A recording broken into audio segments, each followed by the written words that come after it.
এদিকটা নেমে যাচ্ছে।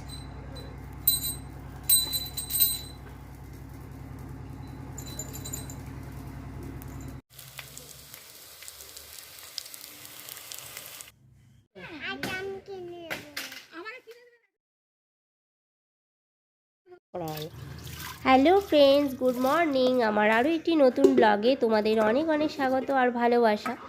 আমি এখন বাপের বাড়িতে এসেছি বাপের বাড়িতে। আর আজকে আমি ঘুম থেকে একটু দেরি করে উঠেছি। এদিকে সব কাজবাজ প্রায় কমপ্লিট হয়েই গেল বলে আমার মার এই যে বাসন ধোয়া হচ্ছে এখন, আর আমি পুজো দেব এখন।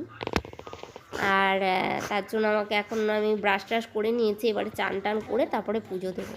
তোমাদেরকে পেছন দিকটা একটু দেখিয়ে দিই। এই যে আমাদের বাড়ির এটা পেছন দিক, এই দরজা পেছন দিকের দরজা।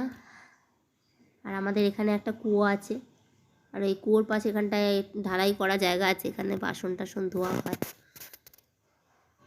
ঠিক আছে, চলো তাহলে আমি চান করে আসছি, তারপরে পুজো দেবো, দেখতে থাকো। আমি বেলপাতা তুলে নিচ্ছি শিব ঠাকুরের মাথায় দেব বলে। আর বেলপাতাগুলো এখন আর ভালো নেই, সবই একটু ছিঁড়ে টিড়ে গেছে, তারপরে পোকা হয়ে গেছে, নষ্ট বেলপাতাগুলো।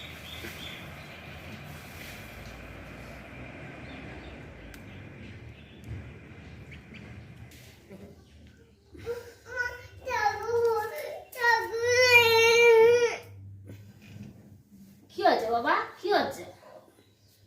মা, তুমি ঠাকুর পূজা দেখবে? হ্যাঁ বাবা, দেখো দেখো দেখো।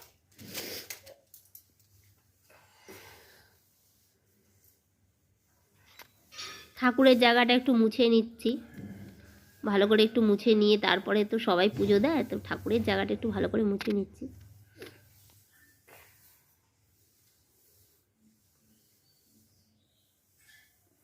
দেখি বাবা, সর দেখি, সর ওদিকটা মুছবো, সর।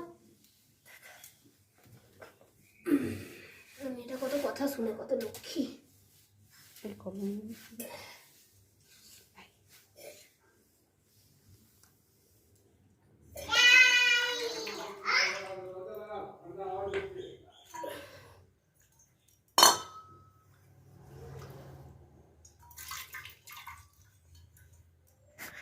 জানো তো বন্ধুরা, তোমাদের সাথে একটা কথা শেয়ার করতে চাই।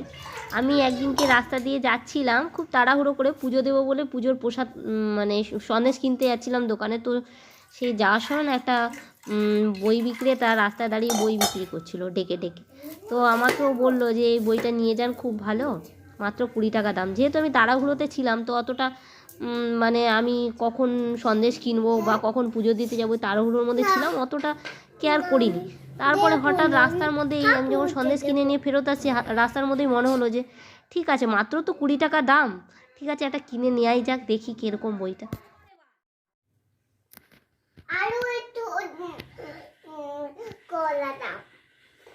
ওই তো আছে কলা, এই যে ওটা খা, এটা ঠাকুরকে দিচ্ছি বাবাই।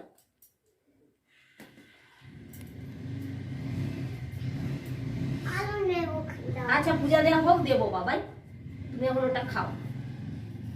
ঠাকুরকে দিই তারপর তো দেবো, ঠাকুরকে আগে দিয়ে নি মা। দিদি আবার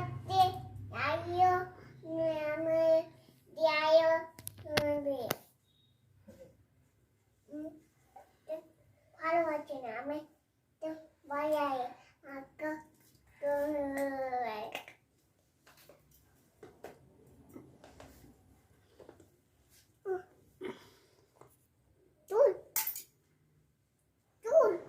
এগুলো দিবি না, ঠাকুরের খাবারে ছুড়বি না, ওগুলো খাচ্ছিস আর এটো করে এদিকে ছুড়বি না। এই ছুড়ছিস কেন বাবাই? চুল তো এই যে দিয়ে হাতের চুলটা ই কত দেখ কেমন করছে, যে হাতের চুল, যার হাতের চুল দেখ, এই যে আছে রয়ে গেছে হাতে, এই যে বুড়া আঙুলে। হ্যাঁ আর নেই।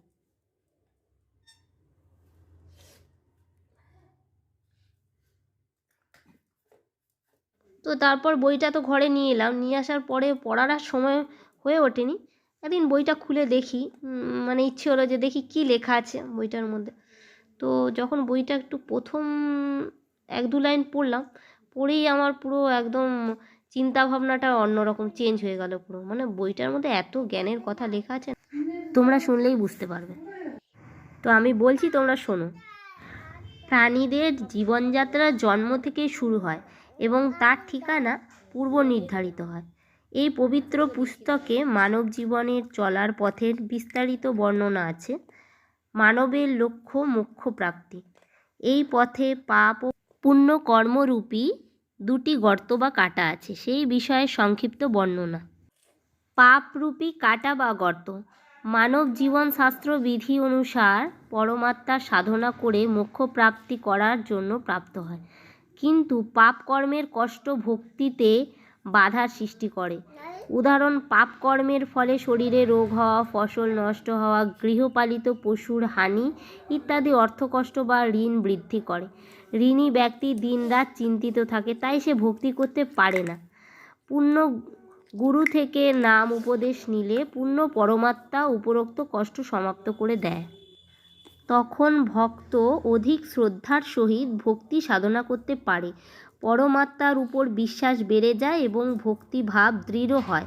কিন্তু ভক্তকে পরমাত্মার উপর সমর্পিত হতে হবে। যেমন পতিব্রতা স্ত্রী নিজের প্রতি অতিরিক্ত অন্য কোনো পুরুষকে কামবাসনা পূর্তির জন্য স্বপ্নেও চিন্তা করতে পারে না, সে যতই সুন্দর হোক। পতি পত্নীর প্রত্যেক প্রয়োজনীয় জিনিস দেওয়ার যথাসম্ভব চেষ্টা করে এবং বিশেষ প্রেমও করে। তদ্রূপ পূর্ণ শুরু থেকে দীক্ষা প্রাপ্ত করার পরে পরমাত্মার সহিত আত্মার সংযোগ হয়ে যায়। গুরুজি আত্মার বিবাহ পরমাত্মার সহিত করায়।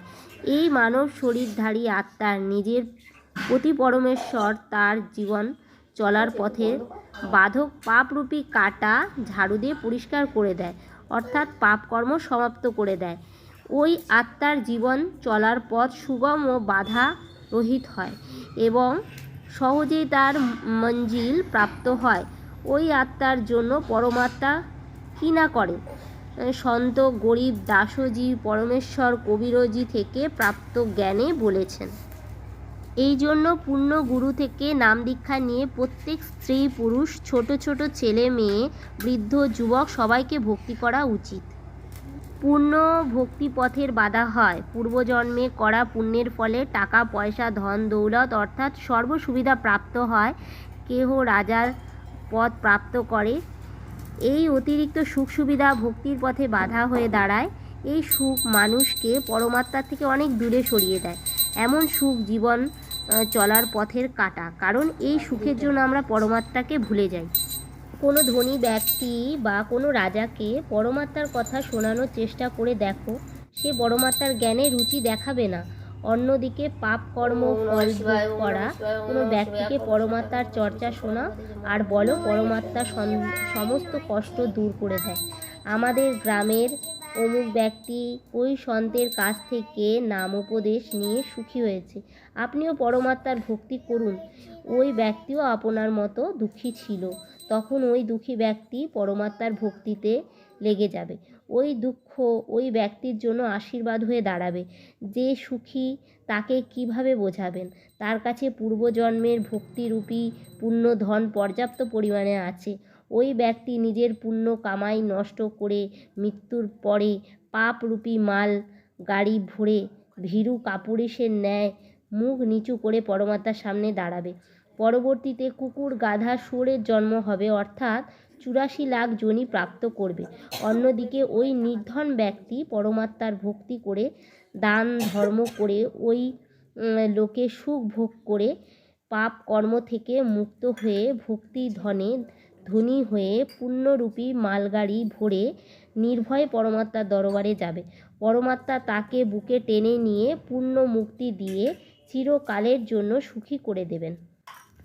যদি ধনী বা রাজার পদ প্রাপ্ত সুখী ব্যক্তি ভক্তিতে লেগে যায়, তাহলে তার মোক্ষতে কোনো বাধা আসে না। সেদিনকে আমি ভগবানের পুজো দেওয়ার উদ্দেশ্যে এই সন্দেশ আনতে যাচ্ছিলাম, আর ভগবানই আমাকে এই বইটা পাইয়ে দিয়েছে। তো তোমাদের এই কথাগুলো কেমন লাগলো অবশ্যই আমাকে জানিও। আর আরও অনেক জ্ঞানের কথা বইটার মধ্যে লেখা আছে, তো তোমাদেরকে নেক্সট অন্য কোনো ব্লগে আবার শোনাবো। তো আজকে অনেকটা শুনিয়ে দিয়েছি, এখানেই আজকে এতটাই শোনালাম, পরে আবার শোনাবো, ঠিক আছে?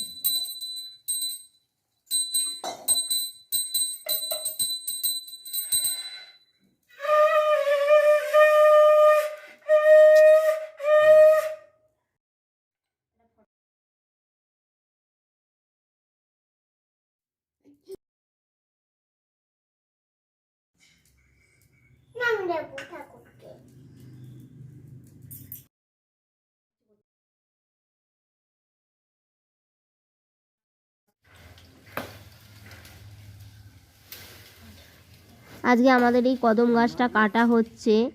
এই গাছটা অনেকটাই ঝাঁকড়া হয়ে গেছিল, আর আমাদের পেছন দিকটায় একদমই উঠোনে একদমই রোদ আসে না, তো তার জন্য গাছটা কাটা হচ্ছে।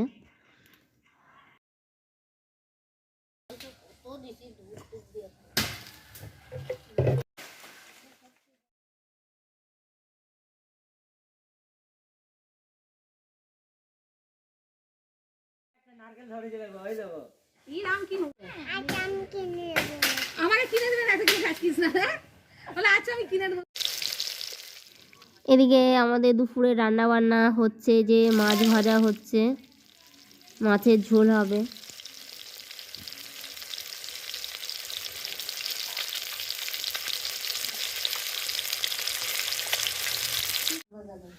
বেগুন ভাজা হয়েছে,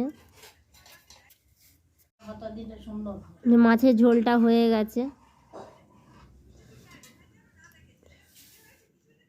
আর এই যে চাল বাটা হচ্ছে, আমাদের হচ্ছে মাছের তেলের বড়া হবে, তার জন্য এই যে মাছের তেলের বড়া হচ্ছে এখন, প্রায় হয়ে গেল বড়াটা।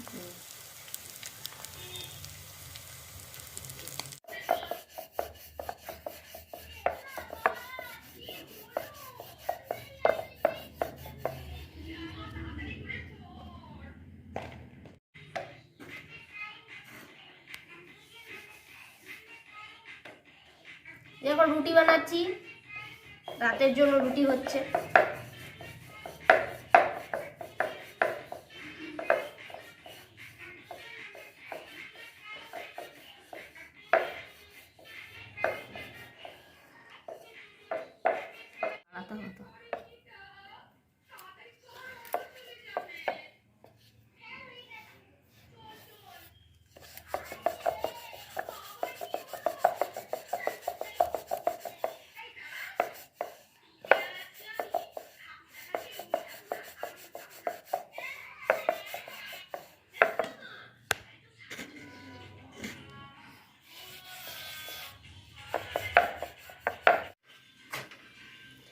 আমি রুটি বেলছি আর এদিকে মা রুটি সেকছে তাড়াতাড়ি হওয়ার জন্য।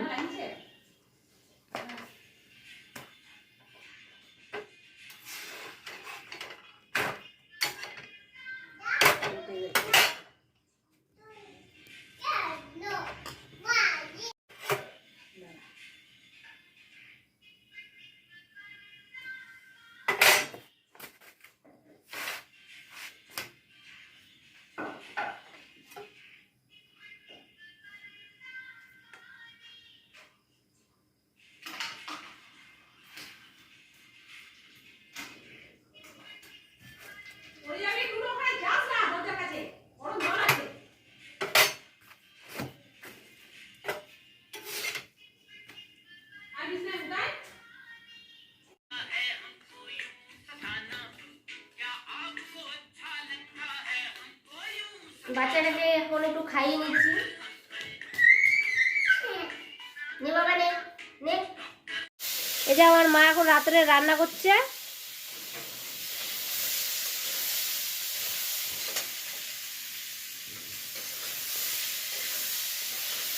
রুটি হয়েছে আর ডিম আলু এগুলো দিয়ে তরকারি হবে। দেখা হচ্ছে নেক্সট ভিডিওতে। Bye bye.